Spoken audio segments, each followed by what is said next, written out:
ಎಲ್ರು ಬೇಗ ಬನ್ನಿ ಬೇಗ ಬನ್ನಿ. ತಗೊಳ್ಳಿ ಸ್ವೀಟ್ ತಗೊಳ್ಳಿ.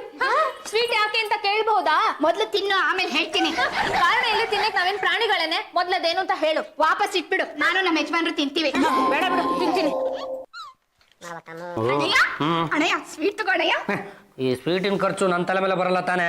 ಇಲ್ಲ ಅಣ್ಣಯ್ಯ ತಿನ್ನು. ಲೇ ಈ ಸ್ವೀಟ್ ಈಗ ಯಾಕೆ ಅಂತ ಓ ದೇವ್ರು ಕೊಟ್ಟದಂಗೆ ಬೆಟ್ಟದ ಮೇಲೆ ಒಂದು ಮನೆ, ಮರಕ್ಕೊಂದು ಜೋಳ್ಗಿ ಒಳಗಡೆ ಒಂದು ಕೋತಿ ಮರಿ ಲುಳಲುಳಲ ಇಲ್ಲ ಅಣ್ಣ, ನಮ್ಮ ಯಜಮಾನ್ರು ಇವತ್ತು ಇಂಟರ್ವ್ಯೂಗೆ ಹೋಗಿದ್ದಾರೆ. ಅದನ್ನ ತುಂಬಾ ಚೆನ್ನಾಗಿ ಫೇಸ್ ಮಾಡಿದಾರಂತೆ. ಇರೋದು ಒಂದೇ ವೇಕೆನ್ಸಿ ಅವ್ರಿಗೆ ಸಿಗುತ್ತೆ ಅಂತ ಹೇಳಿದ್ರು. ವಾ ಪಕ್ಷ ನಮ್ಮ ಅಳಿಯಂದ್ರು ಆ ಇಂಟರ್ವ್ಯೂನಲ್ಲಿ ಫೇಲ್ ಆಗ್ಬಿಟ್ರೆ ಸ್ವೀಟ್ ಕೊಡಲ್ಲ. ಏ ಅಳಿಯಂದ್ರು ಹ್ಯಾಪ್ ಮಾರಿ ಹಾಕೊಂಡು ಮನೆಗೆ ಬರೋದಕ್ಕಿಂತ ಮುಂಚೆ ಕೈಲಿರೋ ಸ್ವೀಟ್ನ ಗಬ ಗಬ ಅಂತ ತಿನ್ಕೊಂಬಿಡಿ.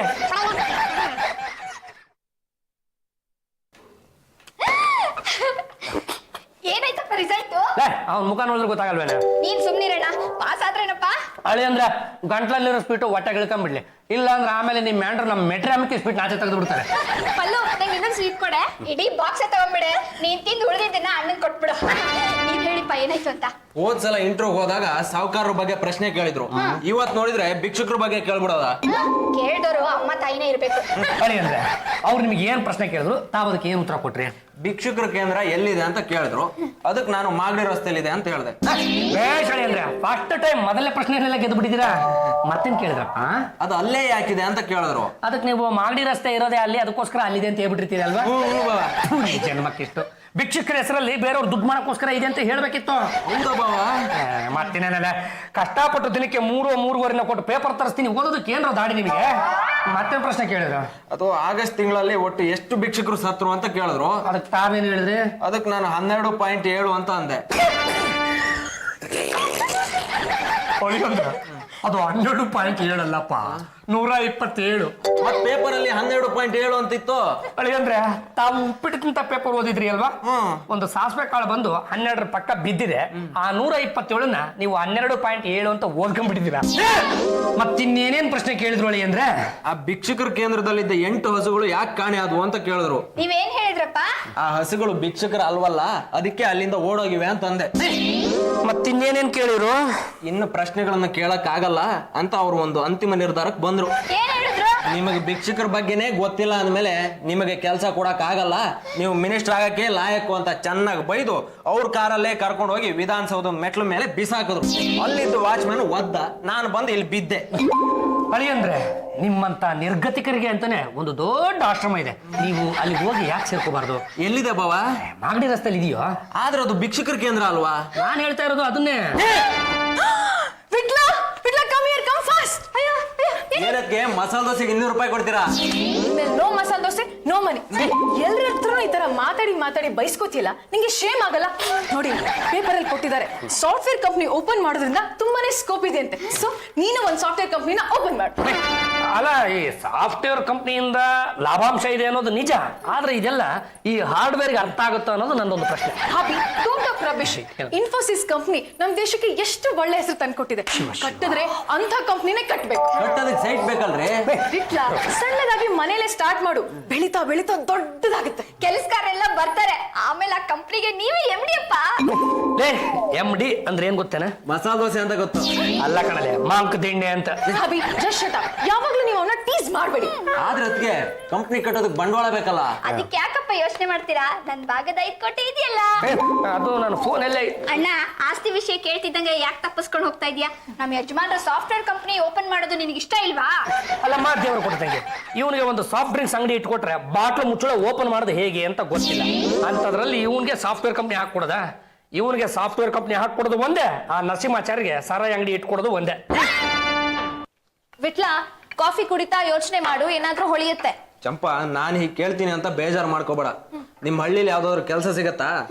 ಎಮ್ಮೆ ಕಾಯಕ್ ಬರುತ್ತಾ? ಇಲ್ಲ. ಉಳ್ಮೆ ಮಾಡಕ್ ಬರುತ್ತಾ? ಇಲ್ಲ. ಹೋಗ್ಲಿ ಸಾಯಕ್ ಬರುತ್ತಾ? ಅದನ್ನೇ ಯೋಚನೆ ಮಾಡ್ತಾ ಇದೀನಿ. ವಿಟ್ಲ, ನಿರುದ್ಯೋಗಿ ಆದ ಮಾತ್ರಕ್ಕೆ ಸಾಯೋ ಯೋಚನೆ ಮಾಡಬಾರ್ದು. ಯಾಕೆ ಹೀಗೆ ಹೇಳ್ತಾ ಇದೀಯಾ?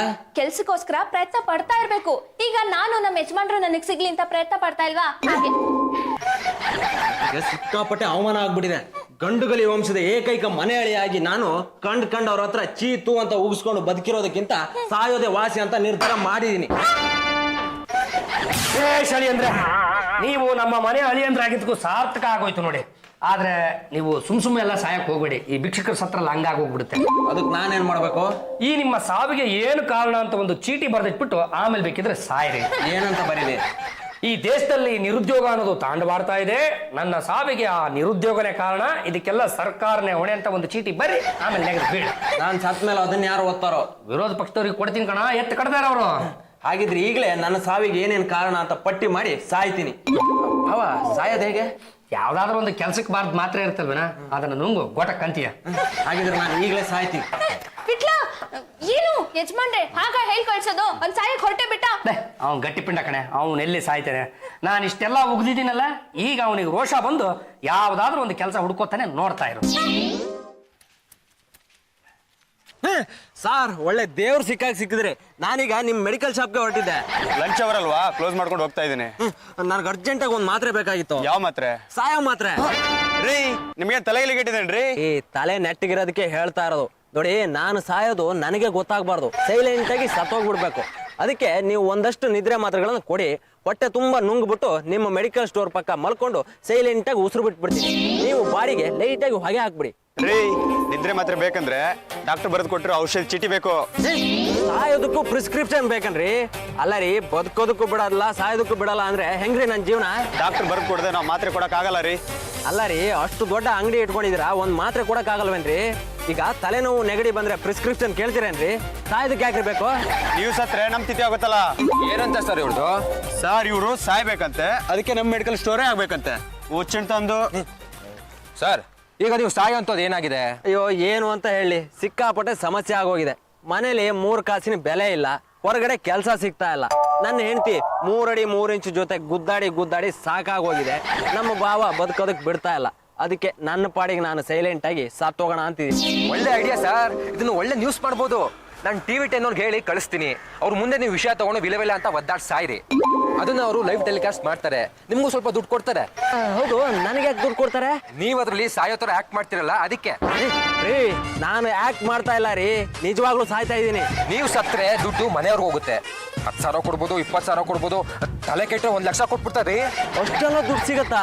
ನನಗೆ ಚಾನೆಲ್ ಅವ್ರು ಪರಿಚಯ ಇದ್ದಾರೆ, ನಾನು ಹೇಳಿ 1 ಲಕ್ಷ ಕೊಡಿಸ್ತೀನಿ. ಆಕಸ್ಮಿಕ ಮರಣ ಅಂತ ಸರ್ಕಾರದಿಂದಲೂ 1 ಲಕ್ಷ ಸಿಗುತ್ತೆ. ಹಾಗಾದ್ರೆ ಆ 2 ಲಕ್ಷ ಇವಾಗಲೇ ಕೊಡಿಸಿ, ನಾನು ಸಾಯೋದೇ ಇಲ್ಲ. ಅದು ಸತ್ ಮೇಲೆ ಕಣ್ರಿ ಕೊಡೋದು. ಅಲ್ಲ, ನಾವಿದ್ದಾಗ ದುಡ್ಡು ಕೊಟ್ರೆ ಏನಾದ್ರೂ ಉಪಯೋಗ ಮಾಡ್ಕೋತೀವಿ, ಬದುಕೋದಕ್ಕೆ ದುಡ್ಡು ಕೊಡಿಸ್ರಿ. ನಾನು ಹೇಳೋದು ನಿಮ್ಗೆ ಅರ್ಥ ಆಗ್ತಾ ಇಲ್ಲ. ಸತ್ ಮೇಲೇನೆ ದುಡ್ಡು ಕೊಡೋದು ಅಂತ ಕೆಲವು ಸ್ಕೀಮ್ಗಳು ಇರ್ತವೆ ರೀ. ನಾನು ಹೇಳೋ ಮಾತುಗಳು ನಿಮ್ಗೆ ಅರ್ಥ ಆಗ್ತಾ ಇಲ್ಲ. ನೋಡಿ, ಬದುಕೋದಕ್ಕೆ ದುಡ್ಡು ಕೊಡಿಸಿ, ಇಲ್ಲ ಕೆಲಸ ಕೊಡಿಸಿ, ಆಗ ನಾನು ಸಾಯೋ ಮಾತು ಯಾಕ್ರಿ ಆಡ್ತೀನಿ? ನೆಟ್ಟಿಗೆ ಸಂಸಾರ ಮಾಡ್ಕೊಂಡು ಹೋಗ್ತೀನಿ. ಸುಮ್ಮನೆ ವಾದ ಯಾಕೆ? ಈಗ ನಿಮ್ಮ ಹತ್ರ ಸಾಯೋ ಗುಳಿಗೆ ಇದೆಯಾ? ನಾನು ನಿಮ್ಗೆ ವಿಷಯದ ಮಾತ್ರ ಕೊಡ್ತೀನಿ, ಆದ್ರೆ ಅದನ್ನ ನಾನೇ ಕೊಟ್ಟಿದ್ದು ಅಂತ ಯಾರಿಗೂ ಹೇಳ್ಬಾರ್ದು. ಅದನ್ನ ನೀವು ನುಂಗಿ ಸಾಯಿರಿ. ನೀವು ಸಾಯೋದನ್ನ TV 10 ಅವರು ಶೂಟ್ ಮಾಡ್ಕೋತಾರೆ. ಇದರಿಂದ ನನಗೇನು ಅನುಕೂಲ ಅಂತ? ರೀ, ನೀವು ಸತ್ತಿದ್ದಕ್ಕೆ TV 10 ಅವರು ದುಡ್ಡು ಕೊಡ್ತಾರ್ರಿ. ಅದನ್ನೇ ನಾನು ಹೇಳ್ತಾ ಇರೋದು. ಸಾಯೋದಕ್ಕೂ ಮುಂಚೆ ದುಡ್ಡು ಕೊಟ್ರೆ ಏನ್ರಿ ಆಗತ್ತೆ? ನಾನು ಹೇಳೋದು ನಿನ್ ತಲೆ ಹೊರಗಡೆ ಹೋಗ್ತಾ ಇಲ್ವಾ? ನೀನ್ ನೆಗದ್ ಬಿದ್ದು ಸಾಯ್ತಿಯಲ್ಲ, ಅದನ್ನ ಟಿವಿಲಿ ತೋರಿಸ್ತಾರೆ. ಇನ್ಶೂರೆನ್ಸ್ ಕಂಪ್ನಿಯವರು ಬರ್ತಾರೆ, ಚೆಕ್ನ ನಿಮ್ ಮನೆಗೆ ಕೊಡ್ತಾರೆ. ಅದನ್ನೇ ಈಗಲೇ ಕೊಡಿಸಿ ಅಂತ ನಾನು ಹೇಳ್ತಾ ಇರೋದು. ರೀ, ತಲೆ ಕೆಡ್ಸ್ಬೇಡ್ರಿ. ಈಗ ನೀವು ಸಾಯೋದಕ್ಕೆ ರೆಡಿನಾ ಇಲ್ವಾ? ಸಾಯ್ಬೇಕು ಅಂತ ತೀರ್ಮಾನ ಮಾಡಿದೀನಿ, ಸತ್ತೇ ಸಾಯ್ತೀನಿ. ಹಾಗಿದ್ರೆ ನೀವು ಸಾಯೋ ಕಾಪಿರೈಟ್ಸ್ ನ TV 10 ಅವ್ರಿಗೆ ಮಾತ್ರ ಕೊಡ್ಬೇಕು, ಬೇರೆ ಯಾರಿಗೂ ಕೊಡ್ಬಾರ್ದು. ಇದರಿಂದ ಏನ್ ಅನುಕೂಲ ಇದೆ? ಒಂದ್ ಒಳ್ಳೆ ಕಾರ್ಯಕ್ರಮ ಪ್ರಸಾರ ಆಗುತ್ತೆ, TV 10 ಅವ್ರಿಗೂ TRP ಜಾಸ್ತಿ ಆಗುತ್ತೆ. ನಾನೊಂದು ಅಗ್ರಿಮೆಂಟ್ ಪೇಪರ್ ತಂದ್ಕೊಡ್ತೀನಿ, ಅದಕ್ಕೆ ಸೈನ್ ಮಾಡ್ಕೊಡಿ. ನೀವು ಸತ್ ಮೇಲೆ ಮನೆಯವ್ರಿಗೆ ದುಡ್ಡು ಹೋಗುತ್ತೆ. ಒಂದು ಮಾತ್ರೆ ತಗೊಂಡು ಸೈಲೆಂಟ್ ಆಗಿ ಸತ್ತೋಗೋದು ಅಷ್ಟೇ ತಾನೆ? ಸಾಯೋದ್ ಸಾಯ್ತೀರಾ, ಸಾಯುವಾಗ ಆಕ್ಟಿಂಗ್ ಮಾಡ್ಕೊಂಡು ಸಾಯ್ರಿ. ಸಾಯೋ ಟೈಮ್ನಲ್ಲಿ ಆ ದುಃಖ, ಕಿಚ್ಚಾಟ, ಕೂಗಾಟ ಎಲ್ಲ ಇರಬೇಕು. ನೋಡೋರ್ ಕರಳು ಹಂಗೆ ಕಿವುಚ್ಬೇಕು, ಕಣ್ಣಲ್ಲಿ ಧಾರಾಕಾರವಾಗಿ ನೀರು ಹರಿಬೇಕು. ತಕ್ಷಣ ನಿಮ್ ಪ್ರಾಣ ಪಡಕ್ ಅಂತ ಹೋಗ್ಬೇಕು. ಆಗ್ಲೇ ನೀವು ಸತ್ತಿದ್ದಕ್ಕೂ ಮರ್ಯಾದೆ ಕಣ್ರಿ. ಏನಪ್ಪ, ಮನೆ ಅಳಿಯನಾಗಿ ಸಾಯೋದಕ್ಕೆ ಹೊರಟಿದೆಯಲ್ಲ? ನಮ್ಮ ವಂಶದಲ್ಲಿ ಇದುವರೆಗೂ ಈ ರೀತಿ ಯಾರು ಸತ್ತಿಲ್ಲ, ಸಾಯಬಾರ್ದು. ಅತ್ತೆಯವರೇ, ನಾನು ಸಾಯೋದಕ್ಕೆ ನಿರ್ಧಾರ ಮಾಡಿ ಆಗೋಗಿದೆ. ಅದು ಅಲ್ಲದೆ TV 10 ಅವ್ರ ಜೊತೆ ಅಗ್ರಿಮೆಂಟ್ನು ಮಾಡ್ಕೊಂಡಿದ್ದೀನಿ. ಅದಕ್ಕೆ ಅವ್ರು ಬಂದಿರೋದು. ನೀವು ಸ್ವಲ್ಪ ಪಕ್ಕಕ್ಕಿರಿ. ಹಾ ಮೇಡಮ್, ನಾನು ರೆಡಿ. ವಿಟ್ಲ ಅವ್ರೆ, ನೀವು ಸಾಯ್ಬೇಕು ಅಂತ ತೀರ್ಮಾನ ಮಾಡಿರೋದು ಯಾಕೆ? ನಮ್ಮ ದೇಶದಲ್ಲಿ ಬಿಡದೆ ಕಾಡ್ತಾ ಇರೋ ಸಮಸ್ಯೆ ಅಂದ್ರೆ ನಿರುದ್ಯೋಗ ಸಮಸ್ಯೆ. ನನ್ನಂತ ಅನೇಕ ಜನ ಕೆಲಸ ಸಿಗದೆ ಅಲಿತಾ ಇದ್ದಾರೆ, ಮನೇಲಿ ದಂಡ ಪಿಂಡ ಅಂತ ಉಗಿಸ್ಕೋತಾ ಇದ್ದಾರೆ. ಈಗ ರೈತ ಸಾಲ ತೀರ್ಸಕ್ಕಾಗದೆ ಸತ್ರೆ ಗೌರ್ಮೆಂಟ್ ಇಂದ ಅವನ ಕುಟುಂಬಕ್ಕೆ ಪರಿಹಾರ ಸಿಗತ್ತೆ. ಅದೇ ರೀತಿ ನಿರುದ್ಯೋಗಿ ಸತ್ತಾಗ ಕೂಡ ಗೌರ್ಮೆಂಟ್ ಇಂದ ಪರಿಹಾರ ಸಿಗ್ಲಿ ಅನ್ನೋದಕ್ಕೋಸ್ಕರ ನಾನು ಸಾಯ್ತಾ ಇದ್ದೀನಿ. ನೋಡಿ ವಿಟ್ಲ ಅವ್ರೆ, ನೀವು ಟಿವಿ 10 ಅವ್ರ ಜೊತೆ ಒಂದು ಅಗ್ರಿಮೆಂಟ್ ಮಾಡ್ಕೊಂಡಿದ್ದೀರಾ ಅನ್ನೋ ವಿಚಾರನ ಜನಕ್ಕೆಲ್ಲ ತಿಳಿಸ್ಬೇಕು. ಇಲ್ಲ ಅಂದ್ರೆ ಬೇರೆ ಚಾನೆಲ್ನವರು ಈ ದೃಶ್ಯಗಳನ್ನ ಕದ್ದು ಪ್ರಸಾರ ಮಾಡ್ಬಿಡ್ತಾರೆ. ಹೌದು, ನಾನು ಟಿವಿ 10 ಅವ್ರ ಜೊತೆಗೆ ಅಗ್ರಿಮೆಂಟ್ ಮಾಡ್ಕೊಂಡಿದ್ದೀನಿ. ಕಾಪಿರೈಟ್ ಕೂಡ ಅವ್ರಿಗೆ ಕೊಟ್ಟಿದ್ದೀನಿ. ನಾನು ಸತ್ತ ಮೇಲೆ ಬೇರೆ ಯಾವುದೇ ಚಾನಲ್ನವರು ನನ್ನ ಅನುಮತಿ ಇಲ್ಲದೆ ಇದನ್ನ ಪ್ರಸಾರ ಮಾಡಬಾರ್ದು.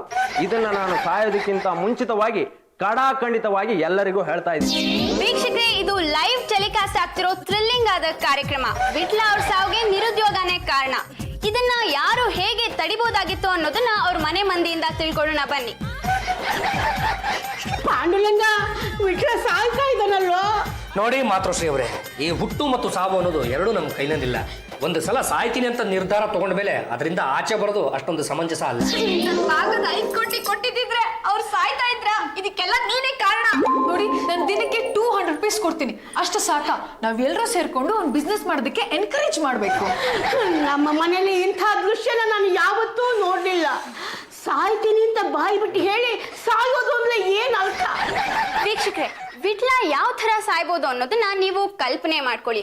ಮಾತ್ರೆ ನುಂಗದ ಮೇಲೆ ಎಷ್ಟು ಹೊತ್ತಿಗೆ ಸಾಯ್ತಾರೆ ಅನ್ನೋದನ್ನ ನೀವು ಊಹೆ ಮಾಡಿ ನಮ್ಗೆ ಕಾಲ್ ಅಥವಾ ಇಮೇಲ್ ಮಾಡ್ಬೋದು. ಯಾರು ಕರೆಕ್ಟ್ ಆಗಿ ಗೆಸ್ ಮಾಡ್ತಾರೋ ಅವ್ರಿಗೆ ವಿಟ್ಲ ಸತ್ತ ತಕ್ಷಣ ಅವರ ಅಂತಿಮ ದರ್ಶನಕ್ಕೆ ನಾವು ಅನುಕೂಲ ಮಾಡ್ಕೊಡ್ತೀವಿ. ವಿಟ್ಲ ಅವ್ರ ಸಾವಿಗೆ ಪಾಂಡುರಂಗ ಪ್ರಮುಖ ಕಾರಣ ಅನ್ನೋ ಮಾತು ಕೇಳಿ ಬರ್ತಾ ಇದೆ. 5 ಕೋಟಿ ಆಸ್ತಿ ಕೊಟ್ಟಿದ್ರೆ ವಿಟ್ಲ ಸಾಯ್ತಾ ಇರ್ಲಿಲ್ಲ ಅನ್ನೋ ಮಾತು ಕೂಡ ಕೇಳಿ ಬರ್ತಾ ಇದೆ.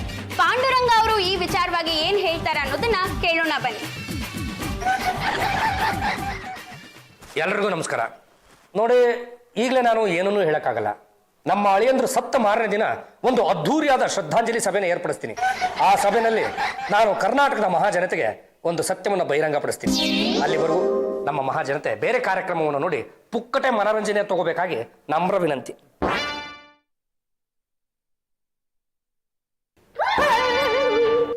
ವಿಟ್ಲ, ಹೆಣ್ಣು ಕೊಟ್ಟ ಅತ್ತೆ, ಕಣ್ಣು ಕೊಟ್ಟ ದೇವತೆ ಅಂತಾಳೆ. ನಾನು ಹೇಳ್ತಾ ಇದ್ದೀನಿ, ನೀನ್ ಸಾಯ್ಬಾರ್ದು. ನೀನೇನಾದ್ರೂ ಸತ್ತೆ ನನ್ ಜೊತೆ ನೀವು ಸತ್ತೋಗ್ಬಿಡ್ತೀರಾ? ಆಗ ಮಾತ್ರ ಮಾಡ್ಬೇಡಿ, ಜನ ತಪ್ಪು ತಿಳ್ಕೊತಾರೆ. ಅಮ್ಮ, ಇವ್ರು ಸತ್ರೆ ನಾನು ಏನಮ್ಮ ಮಾಡ್ಲಿ? ದಪ್ಪ ಮೀಸೆ ಇರೋ ಹುಡುಗನ ಮದುವೆ ಆಗಿ ನೆಮ್ಮದಿಯಾಗಿ ಇದ್ಬಿಡು.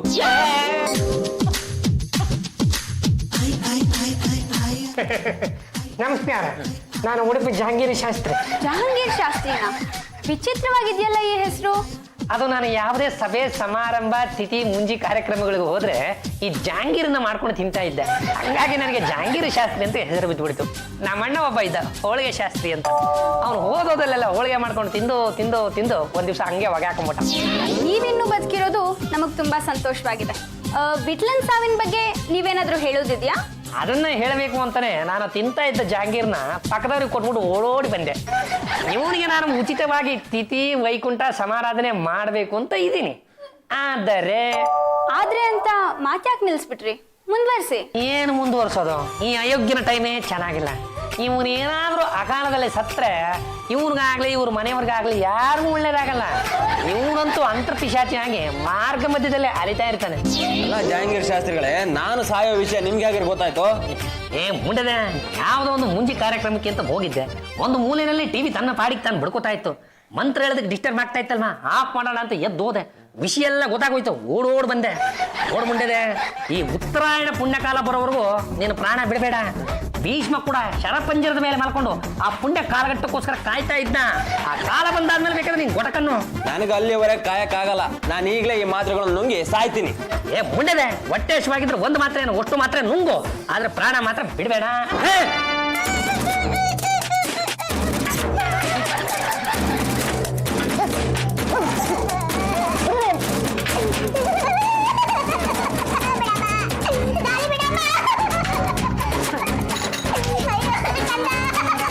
ಅಲ್ಲ, ಈಗಲೇ ನೀವೆಲ್ಲ 10 ನಿಮ್ಮ ಕಣ್ಣೀರ್ನ ಖಾಲಿ ಮಾಡ್ಕೊಂಡ್ಬಿಟ್ರೆ ನಾನು ಸತ್ತ ಮೇಲೆ ಏನ್ ಮಾಡ್ತೀರಾ?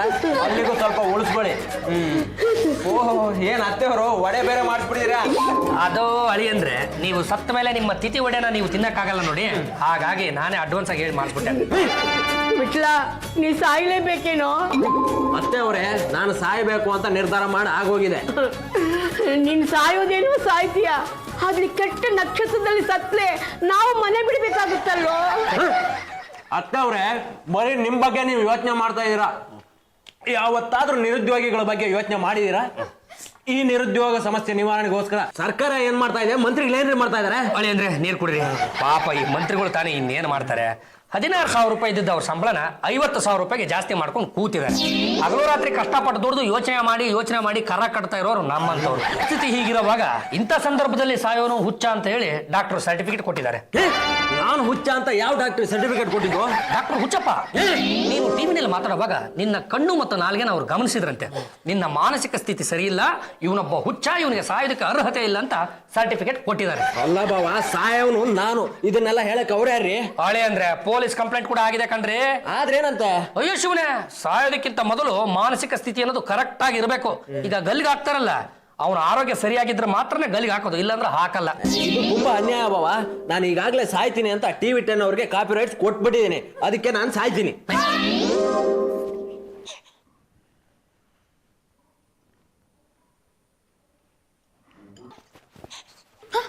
Hello mister, who are you? Murthy, Ramana Murthy, ಈ ಭೂಮಿ ಸಾಫ್ಟ್ವೇರ್ ಕಂಪನಿ ಇದೆಯಲ್ಲ ಅದರ MD. ನೀವು ಬಂದಿರೋ ಉದ್ದೇಶ? ನಿಮ್ಮ ಮನೆಯಲ್ಲಿ ಯಾವನೋ ಒಬ್ಬ ಅಯೋಗ್ಯ ಸಾಯೋದಕ್ಕೆ ಅಂತ ಹೊರಟಿದ್ದಾನಂತಲ್ಲ, ಯಾರು? ಅಯೋಗ್ಯ ಬೇರೆ ಯಾರು ಅಲ್ಲ, ನಮ್ಮ ಯಜಮಾನ್ರೆ. ನೀನು ಸಾಯೋ ನಿರ್ಧಾರದಿಂದ ಆಚೆ ಬಂದ್ರೆ ನಮ್ಮ ಕಂಪ್ನಿನಲ್ಲಿ ನಿನಗೊಂದು ಕೆಲಸ ಕೊಡ್ತೀನಿ. ಮೇಲೆ ತಿಂಗಳಿಗೆ 50,000 ರೂಪಾಯಿ ಸಂಬಳ ಕೊಡ್ತೀನಿ. ಮೊದಲ ತಿಂಗಳ ಸಂಬಳ ಅಡ್ವಾನ್ಸ್ ಅಂತ ಚೆಕ್ ತಗೊಂಡ್ಬಿಡು. ಅಲ್ಲ ಸರ್, ನಾನು ಸಾಯ್ತೀನಿ ಅಂತ ಹೊರಟಾಗ ನಮ್ಮ ಸರ್ಕಾರನೇ ಗಮನ ಹರಿಸಿಲ್ಲ. ಅಂಥದ್ರಲ್ಲಿ ನೀವು ಗಮನ ಹರಿಸಿ ನನಗೊಂದು ಕೆಲಸ ಕೊಡೋದಕ್ಕೆ ಬಂದಿರಲ್ಲ, ನನಗೆ ಸಿಕ್ಕಾಪಟ್ಟೆ ಸಂತೋಷ ಆಗಿದೆ. ಈಗ ಕೈಗೆ ಚೆಕ್ನ ತಗೊಂಡಿದ್ಯಾ ಅಂತ ಮೇಲೆ ನೀನು ಸಾಯೋ ನಿರ್ಧಾರದಿಂದ ಆಚೆ ಬಂದಿದ್ಯಾ ಅಂತ ಅರ್ಥ ತಾನೆ? ಹೌದೌದು, ನಾನು ಸಾಯೋ ನಿರ್ಧಾರನ ಕೈ ಬಿಟ್ಟಿದ್ದೀನಿ. ಸರ್, ನೀವು ಸಾಯೋದನ್ನ ನೋಡೋಕೆ ಅಂತ ಜನಗಳು ಕುತೂಹಲದಿಂದ ಕಾಯ್ತಿದ್ದಾರೆ. ನೀವು ಸಾಯಲ್ಲ ಅಂದ್ಬಿಟ್ರೆ ನಮ್ ಚಾನೆಲ್ ಬಗ್ಗೆ ನಂಬಿಕೆನೆ ಹೊರಟೋಗುತ್ತೆ ಸರ್. ದಯವಿಟ್ಟು ಒಂದೇ ಒಂದ್ಸಲ ಸತ್ಬಿಡಿ ಸರ್.